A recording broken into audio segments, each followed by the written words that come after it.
이 세상에 살고 있는 사람들 중에 회함이나 실패나 그런 것들을 전혀 맛보지 아니하고 평생을 최강자로 살아가는 사람이 있을까요? 지금은 많이 시들어졌지만은요, 70년대와 80년대에 전 세계적으로 유명한 사람들의 인기를 끌었던 스포츠가 있습니다. 그게 바로 뭐냐면 권투입니다. 우리 젊은이들은 이 권투에 대해서 그렇게 많이 잘 모를 거예요. 지금은 이렇게 많이 나오질 않으니까, 중계도 하지 않고 그러니까. 근데 권투 선수 하면 우리나라 사람들에게서 잊을 수 없는 딱 한 번을 꼽는다면 한 사람 있지요. 홍수환입니다. 이 홍수환 이분은 얼마나 그 우리나라에게 영웅 같은 사람이었는가 하는 걸 잘 아실 것입니다. 이분이 처음에 그 WBA 벤턴급 챔피언이 되기 위해서 그 남아프리카 공화국의 아날두 테놀도하고 권투 시합을 했습니다. 그때의 15라운드 경기를 하면서 수차례 상대편 아놀드 테일러를 다운을 시키면서 결국 이제 판정승으로 그가 벤턴급 챔피언이 되었습니다. 근데 그때 벤턴급 챔피언이 되었을 때 그의 어머니 홍수환 선수의 어머니와 그 통화를 그 유성 통화를 할 때 그때 말이 참 재밌고 그것이 회자가 많이 되었습니다. 그때 홍수환 선수가 뭐라고 그랬습니까? 엄마, 나 챔피언 먹었어 그랬어요. 그 젊은이들은 잘 모르는데 나이 드신 분들은 기억을 할 거예요. 그게 아주 유명한 말로 회자가 되었습니다. 그랬더니 그의 어머니가 그 말을 듣고서 뭐라고 그랬냐면요, 그래 대한민국 만세다. 여러분, 그때 이 말이 지금도 떠들고 있고 많은 사람들의 가슴 속에 남아 있습니다. 이 홍수환 선수가 그때 벤턴급 챔피언이 되고 김포공항에 도착해서 이제 인천공항이 없었으니까요, 돌아올 때 카퍼레이드를 하면서 국가에서 대대적인 환영식을 해줬습니다. 그때까지만 해도 우리나라에서는요, 올림픽에서 금메달 하나 따질 못했습니다. 최초로 금메달을 딴 선수가 제 기억에는 양종모라는 선수로 알고 있는데, 레슬링에서 카나다의 몬트리에서 올림픽을 할 때 그때 금메달을 따가지고 우리나라도 금메달을 딴 나라다. 금메달 하나 땄다. 막 이제 그러잖아요. 지금은 우리나라는 올림픽에 몇 위에 들어갈 건가 여기에 관심이 많은데 그때는 금메달 하나 땄다 그랬어요. 너무나도 메달을 못 따니까 무엇이라고 우리에게 가르쳤느냐면은 올림픽 정신은 메달 따는 게 중요한 게 아니라 참여하는 데 의미가 있다 그랬어요. 메달을 못 따니까 우리가 그런 이제 생각을 갖고 있었습니다. 근데 어떻든 간에 벤턴급 챔피언으로 이 땅에 이제 홍수환 선수가 이제 돌아오게 됐죠. 그 후에 이제 어떤 일이 벌어졌냐면은 그 당시에 벤턴급으로 세계적으로 유명한 두 사람이 있었습니다. 이 두 사람은 얼마나 그 벤턴급 선수로 그들이 강자였느냐면, 한 사람은 사모라라는 사람이었고 또 한 사람은 사라테라는 사람이었습니다. 이 두 선수가 어느 정도였는가라고 하면, 이 사모라는 전적이 21정 21승 21KO승이에요. 100% 승률과 100% KO승이에요. 했다면 다 KO승으로 이기는 거예요. 그러면 사라타라는 선수는 어떤 선수였느냐? 이 선수는 사라타라는 선수는 45전 45승 44KO승이에요. 이게 굉장히 그냥 놀라운 일 아니에요? 이 두 선수가 다 이러죠. 한 사람은 WBA 벤턴급 챔피언이고 한 사람은 WBC 벤턴급 챔피언이었어요. 이때 이 사모라는 이 선수가 그 WBA 벤턴급 챔피언이었던 홍수환 선수에게 도전을 했습니다. 그래가지고 4회 KO 시켜가지고 홍수환 선수에게 그 타이틀을 뺏어갔어요. 그러니까 홍수환 선수가 너무나 막 마음이 저기 허탈하니까 재도전을 했잖아요. 근데 이 재도전이 잘 받아지질 않았어요. 개런티가 맞질 않았어요. 그래서 홍수환 선수가 가지고 있는 모든 재산을 다 팔았어요. 그 집이 뭘 했냐면 목욕탕을 했어요. 그 어머니하고 목욕탕을 했는데 그것도 다 팔아가지고 개런티를 맞춰가지고 우리나라에서 드디어 재도전이 이루어졌습니다. 그 장소가 어딘지 아십니까? 바로 그 장소가 선인체육관입니다. 선인체육관에서 지금은 없어졌어요. 인천대학교가 그쪽에 있다가 선인학원 해가지고 거기 선인 고등학교 뭐 중학교 뭐 이런 것들이 있었잖아요. 지금은 인천대학으로 이제 바뀌었지만은 그 큰 이제 체육관, 우리나라 사람 제일 큰 체육관입니다. 그 당시에. 그래서 많은 사람이 와가지고 그때 홍수환 선수가 그 사모라 선수에게 도전을 다시 재도전을 했어요. 그런데 안타깝게도 12회에 TKO로 다시 패하고 말았습니다. 그때 당시에 재도전할 때 당시에 사모라 선수가 전적이 어떻게 되냐면 29전 29승 29회 우승이에요. 이건 굉장한 일이 아닐 수가 없습니다. 그때 WBC 벤터급 챔피언이었던 사람이 제가 아까 얘기한 대로 사라테라는 사람이었는데, 이 사람의 전적은 45전 45승 44회 우승이에요. 그 하늘 아래에 두 개의 태양이 있을 수 없듯이 누가 더 진짜 태양이냐, 이 벤터급에 누가 최고의 강자냐, 지지 않는 강자냐, 그래가지고 사모라하고 이 사라테하고 두 사람이 대결을 했습니다. 두 사람이 이제 시합을 했는데, 여러분은 누가 이겼을 것 같습니까? 한 사람은 29전 29승 29KO승, 한 사람은 45전 44승 44KO승이에요. 그래가지고 45전 45승 44KO승이에요. 이 두 사람이 대결을 했는데 사라테가 승리를 거뒀습니다. 그 후로 이 사모라는 사라지기 시작했어요.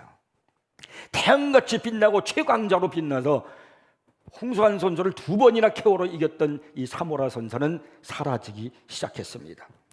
이 사라테 선수가 이제 벤턴급에는 적수가 없다, 내가 최강자다, 감히 누가 나를 대적하랴, 그래가지고 한 체급을 올렸습니다. 슈퍼 벤턴급으로요. 슈퍼 벤턴급은 차이가 어느 정도냐면 키로수가 2kg 차이입니다. 2kg가 더 높은 사람대가 바로 슈퍼 벤턴급이에요. 2kg면 얼마 안 되잖아요. 그때 당시에 챔피언이 누구였느냐면은 고메스라고 하는 선수였습니다. 이 고메스라고 하는 선수의 전적이 어떠냐? 32전 32승 1무승부 32KO승이었습니다. 그러니까 놀라지도 않아요. 이게 지금 뭐가 뭔지 잘 모르는가 봐요, 제가. 굉장한 겁니다. 32전 33전 32승 1무승이었는데, 이 고메스가 1무승부는 데뷔전 할 때, 처음 그 데뷔전 할 때 무승부였어요. 그때 무승부예요. 그리고 나머지는 32승 전부 다 KO승이에요. 그래서 이 벤터급의 제왕이었던 사라테, 이 선수가 고메스에게 도전을 했습니다. 뭐 2kg 정도 차이밖에 안 나니까. 그런데 이 사라테가 고메스에게 5회에 KO로 지고 말았습니다. 그러면 고메스는 어떤가? 고메스는 또 내가 최고의 제왕이다, 그래가지고 또 그가 그 당시에 최고의 그 권투의 기량과 KO와 그리고 사람들에게 가장 인기가 있었던 사람이 있었어요. 그래도 왜냐면 산체스라고 하는 사람입니다. 이 산체스하고 이 고메스하고 도전을 하는 거예요. 도전은 그 최고의 그 강자였던 사라테가 나한테 졌다, 내가 최강이다, 그래가지고 그 산체스라고 하는 선수에게 도전을 했어요. 그때 당시에 산체스가 23살이었습니다. 그런데 이 고메스가 산체스에게 KO패를 당하고 말았습니다. 세상에는 최강자가 없어요. 다 천적이 있는 겁니다. 그런데 이 사람은 이제 이 산체스가, 이 사람은 자기가 그렇게 이기고 7차 방어전까지를 다 하고 적수가 없는 겁니다. 그리고 난 다음에 그가 포르쉐 스포츠카를 타고서 이제 고속도로를 달리다가 교통사고로 죽었습니다. 그래서 영원히 이 사람은 이 땅에서 23살의 나이에 폐암이 없이 사라지고 말았어요. 이 세상에 그 누구도 강자는 없다는 겁니다. 이것이 인간 세상입니다. 근데 여러분, 오늘 본문을 보면은 영원히 폐암이 없고 종교한 자로 자자손손 살아간 사람이 나옵니다. 여러분, 이 사람이야말로 최고의 강자가 아닐 수가 없어요. 본문은 모세의 승리를 기록하고 있는 말씀이죠. 모세가 이스라엘 백성들을 애굽에서 인도해 가지고 홍해를 건너고 광야를 들어갔습니다. 근데 광야를 들어갔을 때 어떤 일이 벌어졌냐면은 아말렉이라고 하는 나라와 족속과 전투를 하게 됐습니다. 그것이 오늘 본문의 시작이에요. 8절을 보면 이렇게 시작합니다. 그때 이 아말렉이 와서 이스라엘과 르비딤에서 싸우니라, 전투하게 됐다는 거죠. 근데 여러분이 눈여겨서 보셔야 할 단어가 여기 나와요. 그게 바로 뭐냐면 그때예라는 겁니다. 이 말이 굉장히 중요합니다. 그때에. 그러면 그때가 뭐냐는 거예요. 그때를 알려면, 그때가 언제냐면은 바로 그 앞절인 출애굽기 17장 1절부터 7절까지 나와 있는 그 상황이 바로 그때예요.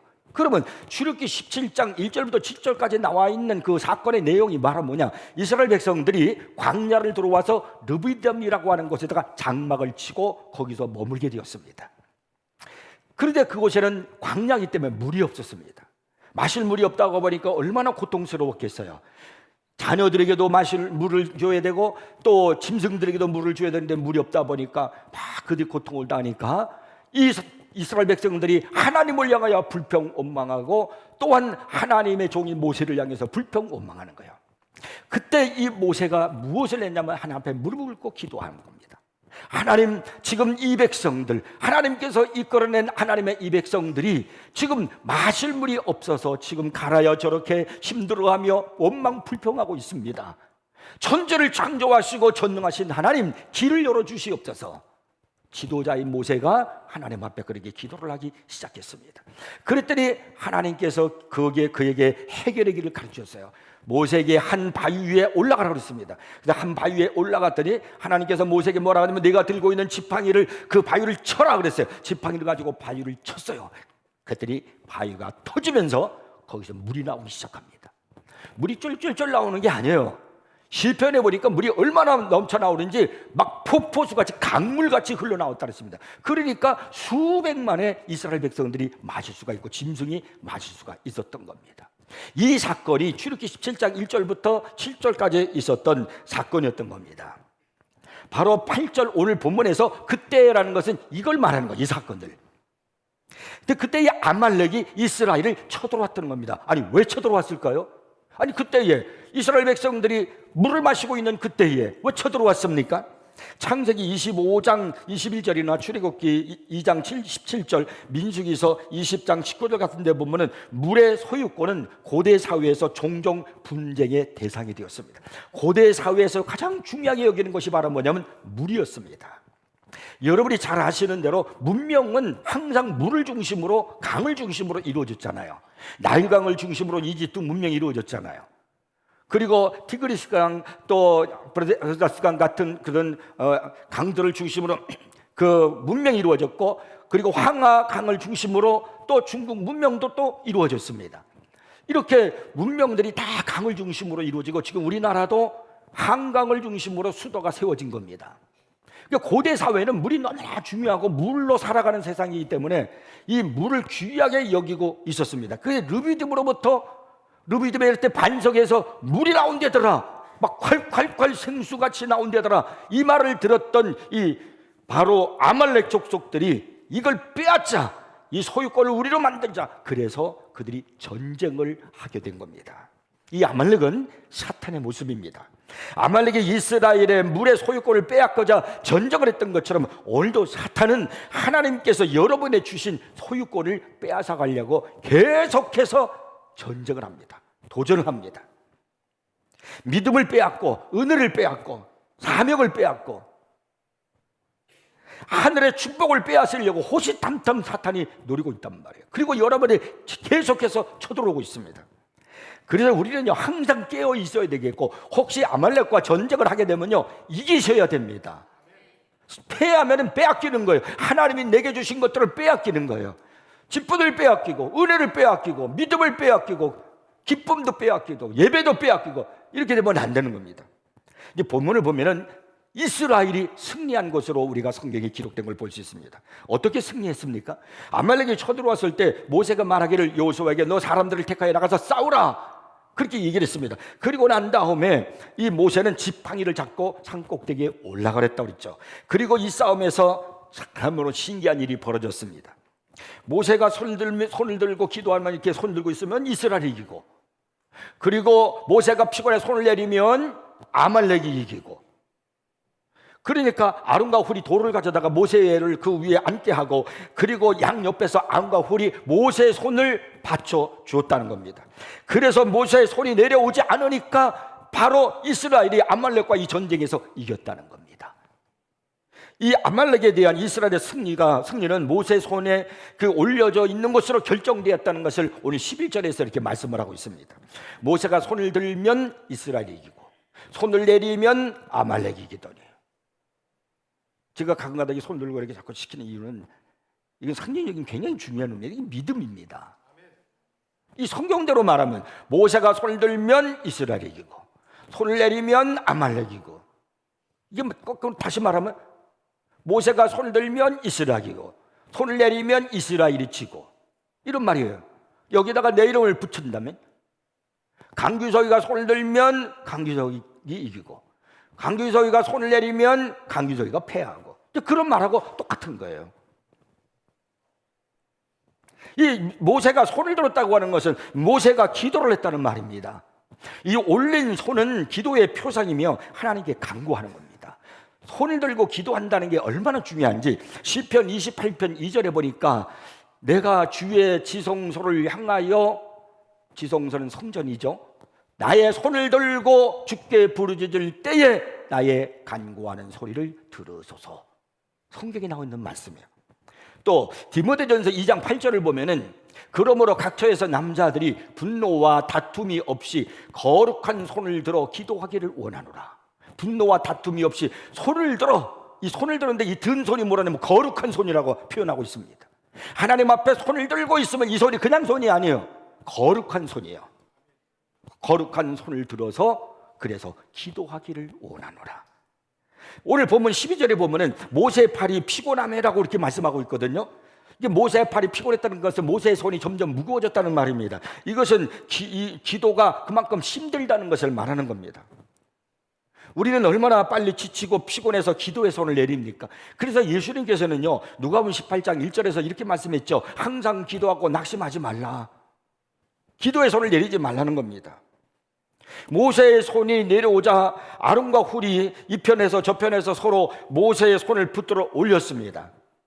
아론은 우리가 너무나 잘 압니다. 아론은 모세의 형입니다. 그리고 이스라엘의 최초의 대제사장입니다. 그러면 훌은 누구냐는 거예요. 훌.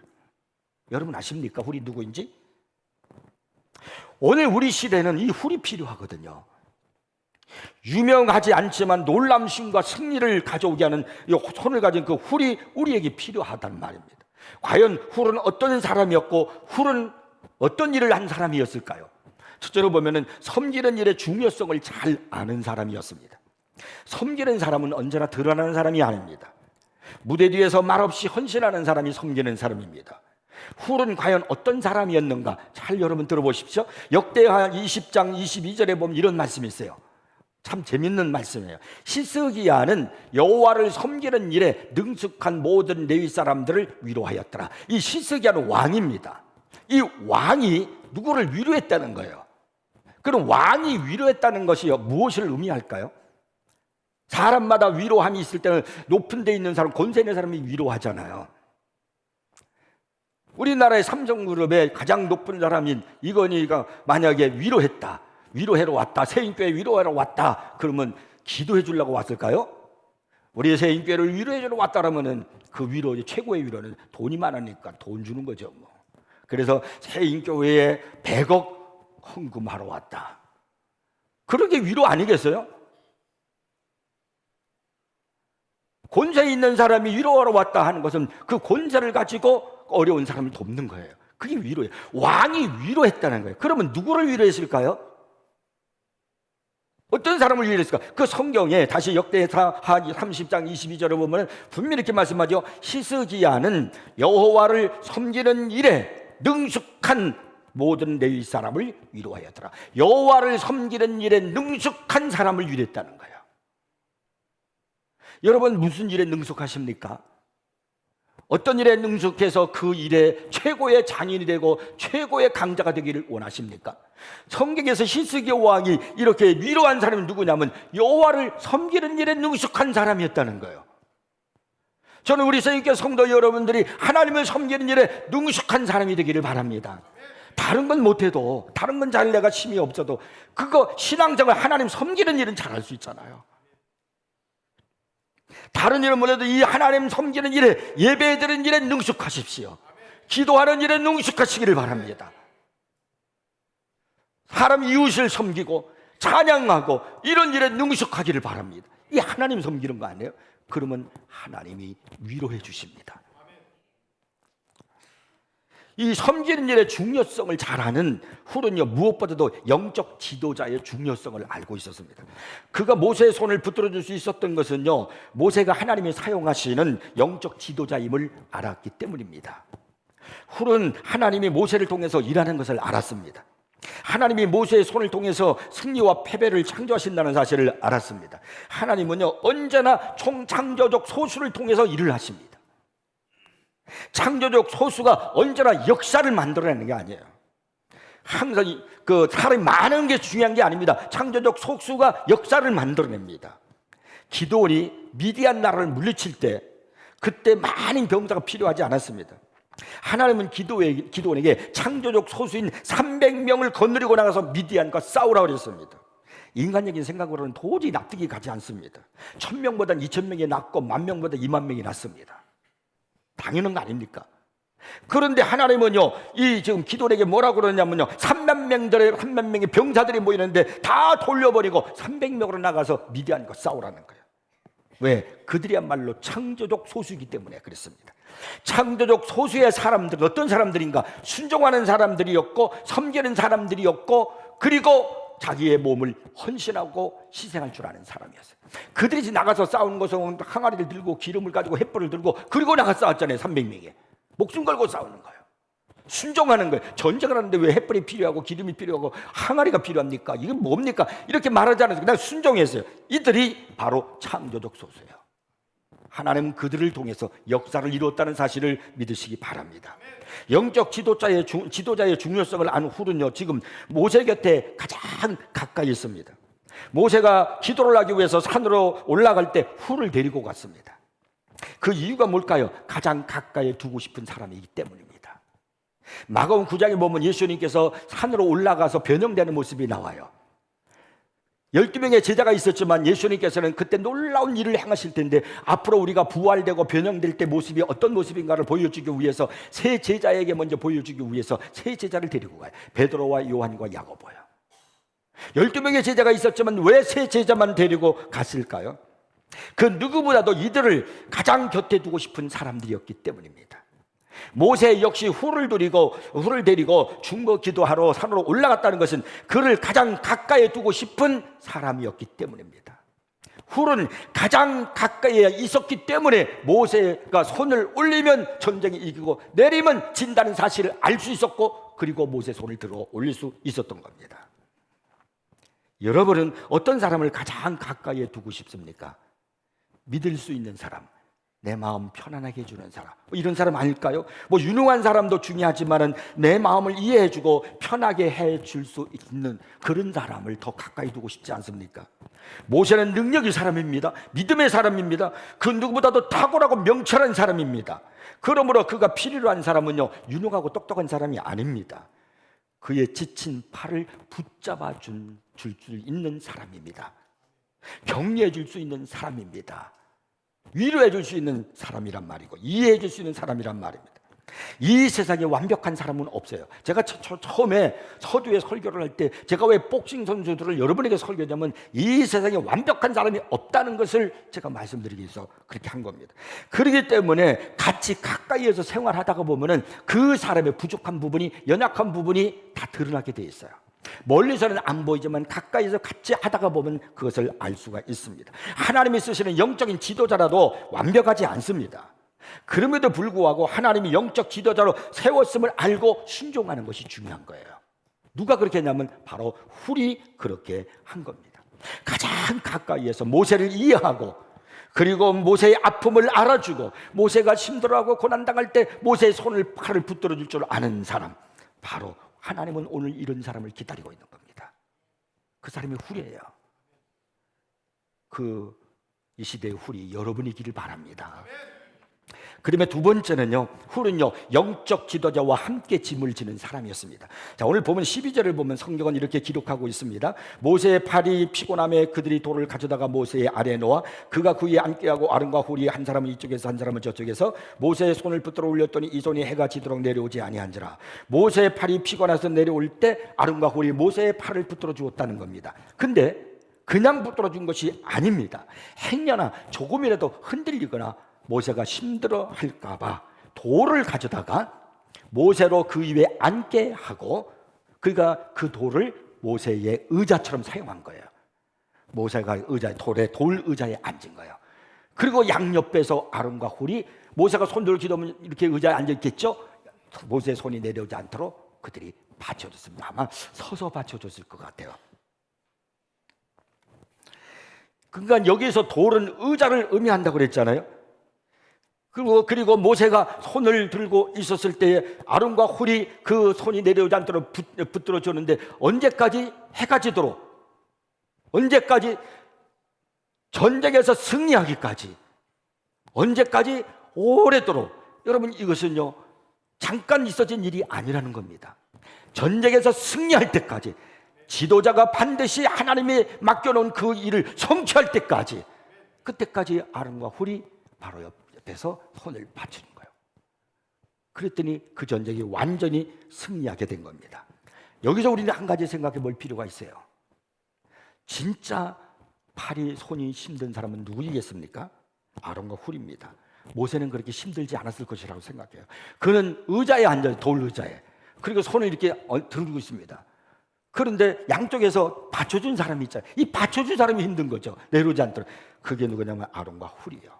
그러니까 지금 훌은 모세의 고난에 동참하고 있는 겁니다. 이런 모세의 고난에 동참한 사람이었기 때문에 그는 전쟁에 승리할 수가 있었고, 그 전쟁의 승리는 곧 자신의 승리고, 자기 가족의 안보, 나라와 민족의 안보고, 하나님의 약속의 성취를 바라볼 수 있는 길이 아니겠습니까? 13절 본문을 읽어보겠습니다. 여호수아가 칼날로 아말렉과 그 백성을 쳐서 무찌르니라.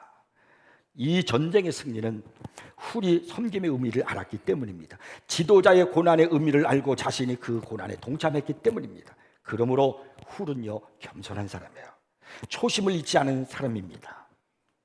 정채봉 씨가 쓴 처음의 마음으로 돌아가라는 그런 글이 있죠. 거기 보면 헌 옷걸이가 세탁소에 갓 들어온 새 옷걸이에게 충고하는 그런 이야기가 나옵니다.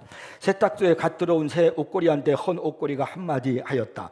너는 옷걸이라는 사실을 한시도 잊지 말길 바란다. 왜 옷걸이라는 것을 그렇게 강조하는 것일까요? 잠깐씩 입혀지는 옷이 자기 신분인 양 교만해지는 옷걸이들을 그동안 많이 보았기 때문이라는 겁니다. 옷걸이는 옷걸이일 뿐입니다. 물론 옷걸이에 여러 가지 옷이 걸쳐지지요. 그렇다고 옷걸이가 옷이 되는 것은 아닙니다. 그건 여전히 그냥 옷걸이입니다. 화려한 옷을 거기에다가 걸쳤다고 해서 우쭐대지 말라는 겁니다. 옷걸이가 화려한 게 아니에요. 옷이 화려한 거죠. 초라한 옷이 거기에 걸쳐졌다고 해서 낙심하지 말라는 겁니다. 왜냐하면 옷이 초라한 것이지 옷걸이가 초라한 것이 아닌 겁니다. 옷걸이는 옷걸이 역할만 다하면 그것으로 잘하는 겁니다. 그것이 바로 훌의 모습이라는 겁니다. 이것이 바로 오늘 우리들의 모습이기를 축복합니다. 자, 마지막 세 번째로 제일 중요한 건, 그러면 훌이 받은 축복이 무엇이냐는 거예요. 하나님은 일한 대로 갚아주신다고 말씀하셨습니다. 뿌린 대로 거두신다고 말씀하셨습니다. 그러면 이 훌이 받은 축복이 뭘까요? 훌이라는 이름의 뜻은요 존귀함이라는 뜻을 지니고 있어요.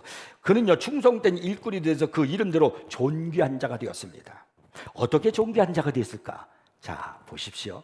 참 재밌습니다. 성경을 읽어야 할 이유가 바로 여기 있는 거예요. 여러분들이 성경을 왜 자꾸 읽어야 되냐면 여기서 하나님의 비밀을 캐낼 수가 있고 하나님의 뜻을 발견할 수 있기 때문에 그렇습니다. 민수기 32장 12절을 보면 이런 말씀이 있어요. 그러나 그나스 사람 여분네 아들 갈렙, 이렇게 나와요.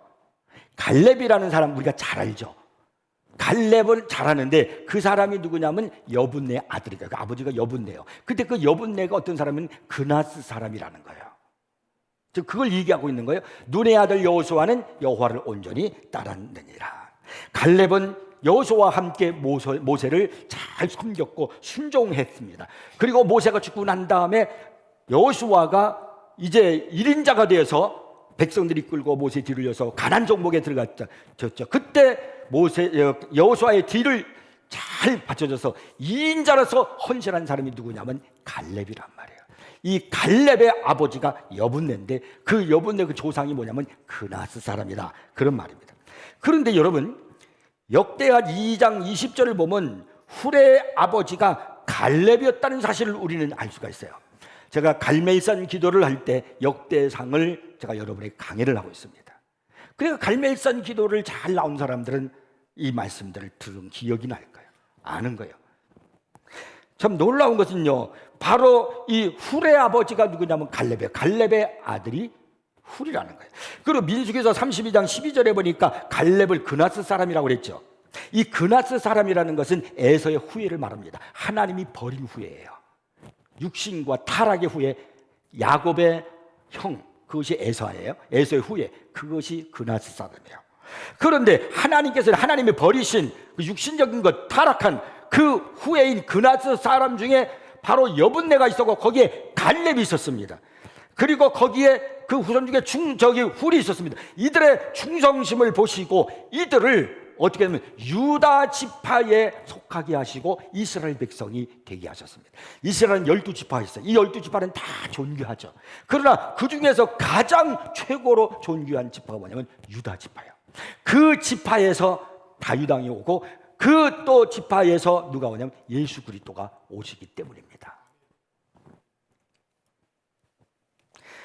에서의 후손에서 유다 지파의 사람이 되게 했다는 것은 그야말로 하나님이 그들에게 존귀함의 축복을 줬다는 것을 말하는 겁니다. 여러분, 돈 많은 게 축복이 아니에요. 그것도 우리가 필요하죠. 그런 복보다, 권세의 복보다 존귀함을 받는 게 중요합니다. 하나님께 존귀함을 받고 사람들에게 존귀함을 받고 가는 것마다 존귀한 자가 되는 것, 이것이 여러분이길 바랍니다. 근데요, 또 뿐만 아니라 훌의 자손 중에 또 어떤 사람이 있는 줄 아십니까? 역대상 2장 18절부터 20절까지 읽어볼게요. 여기 뭐 이런 말씀이 있어요. 헤스론의 아들 갈렙이, 여부수와 그 똑같은 말이에요. 그의 아내 아수바와 여리오색에서 아들을 낳았어요. 갈렙이. 알렸는데 그가 낳은 아들들은 예셀과 소박과 아르돈이며, 아수바가 죽은 후에 갈렙의 아내 중에 아스바가 있는데 아스바가 죽었어요. 그랬는데 갈렙이 또 다른 여자와 결혼했어요. 에브라에게 장가를 들었어요. 그랬더니 이 에브라시 아이를 낳았어요. 자녀를 낳았어요. 근데 그에게 어떤 자는 훌을 낳아 주었고, 그러니까 훌은 갈렙의 손자예요. 근데 훌이 우리를 또 낳았어요. 그리고 우리가 누구를 낳냐면은 그 성경에 여기 보세요. 부살레를 낳았더라. 그러니까 훌의 손자 중에 부살렐이 있다는 거예요. 여러분, 부살렐이라는 소리 들어보셨습니까? 우리가 출애굽기 마지막 부분에 보면 가장 많은 이름이 등장하고 있는 사람이 누구냐면 부살렐이에요. 이 부살렐은 어떤 사람이면 성전 건축하는 자 1인자예요. 하나님께로부터 뛰어난 지혜와 능력을 받고 그가 성막을 건축하자는 이스라엘 백성들이 거기에 총책임자로 우두머리로 일하는 사람이 누구냐면 부살렐이요. 이거 엄청난 축복입니다. 그 거룩한 하나님의 성전을 건축할 수 있는 그 특권을 받은 사람이 바로 부살렐이에요. 재밌는 것은요, 보세요. 갈렙, 거기 밑에 훌, 거기 밑에 부살렐이 나오는데 갈렙 밑에 또 누가 있느냐? 온니엘이라는 사람이 또 나와요. 들어보셨을 거예요. 온니엘. 온니엘은 사사기서에 나오는 최초로 1대 사사입니다. 그러니까 이거 전부 다 이것이요, 훌의 가문이요. 훌의 가문에 나온 사람들이요. 전부 다가 갈렙, 훌, 온니엘, 부살렐, 이것이 전부 다 그들의 가문에 나온 사람들이야. 얼마나 영광스러운 일들입니까? 얼마나 존귀한 그런 이름들입니까? 오늘의 훌이 누구일까? 잘 섬기는 사람이 되기를 바랍니다. 고난을 함께 나눌 수 있는 사람이 되십시오. 섬기는 일에 가치를 부여할 줄 아는 사람이 되기를 바랍니다. 그래서 여러분의 가문이 존귀한 자가 되는 그런 은혜가 있기를 바랍니다. 이런 놀라운 역사를 우리가 경험하려면은 성경을 자꾸 그래서 읽으셔야 되는 거예요. 하나님의 이런 이야기들은 놀라운 지금 훌의 가문들이 전부 다 어디 가든지 무슨 일 하든지 다 그냥 존귀한 자들이에요. 사사가 나오질 않나, 성전 건축하는 최우두머리가 나오질 않나, 모세 손이 내려오지 않도록 받들어 주어가지고 그래가지고 모세가 그 전쟁에서 아말렉을 이기도록 하지 않는가, 갈렙이라는 사람이 등장을 해가지고 그래서 이 갈렙이 바로 가나안 땅을 정복하고 갈렙과 온니엘과 함께 놀라운 이 가나안 땅 정복에 그 훌륭한 하나님의 믿음의 사람들이 나오잖아요. 여러분들이 잘 아는 이름들이 전부 다 그 집안 사람들이에요. 그 형제들이에요. 그 자손들이에요. 이게 존귀한 거예요. 제가 찬송을 이제 하나 이제 불러드릴 가사를 이제 보십시오. 하나님 아버지 주신 책은 귀하고 중하신 말씀일세.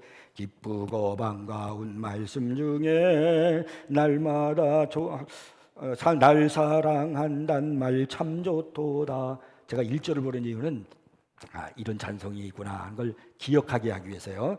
주께서 나를 사랑하니 즐겁고도 즐겁도다. 주께서 나를 사랑하니 나는 참 기쁘다. 중요한 것은요, 5절이 5절 가사를 보면은 뭐라고 성경이 5절에 되면 주 예수 날 사랑하시오니. 주님이 날 사랑하. 성경에 써 있어요. 주님이 날 사랑한다는 거예요. 그러니까 성경을 그걸 읽을 때 어떤 일이 벌어냐? 주 예수 날 사랑하시오니 마귀가 놀라서 물러가네. 주님이 여러분을 사랑하고 여러분이 주님을 섬길 때 마귀가 두렵고 놀라서 도망갈 줄 믿으시 바랍니다. 이거예요. 마귀가 놀라서 물러가네. 주 나를 이렇게 사랑하니 그 사랑 어떻게 보답할까? 5절만 우리 다 같이 한번 찬송을 한번 보겠습니다. 반주 좀 해봤으면 참 좋을 것 같아요.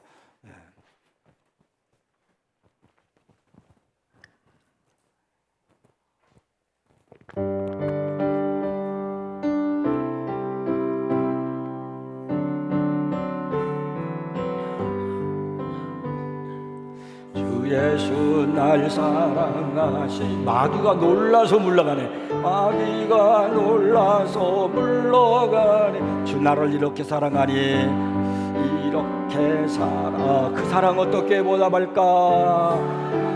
훌히 되십시오. 훌히 되십시오. 주께서 나를 사랑하니 즐겁고도 즐겁도다. 주께서 나를 사랑하니 나는 참 기쁘다. 할렐루야. 네, 우리 기도하겠습니다. 하나님 아버지 감사합니다.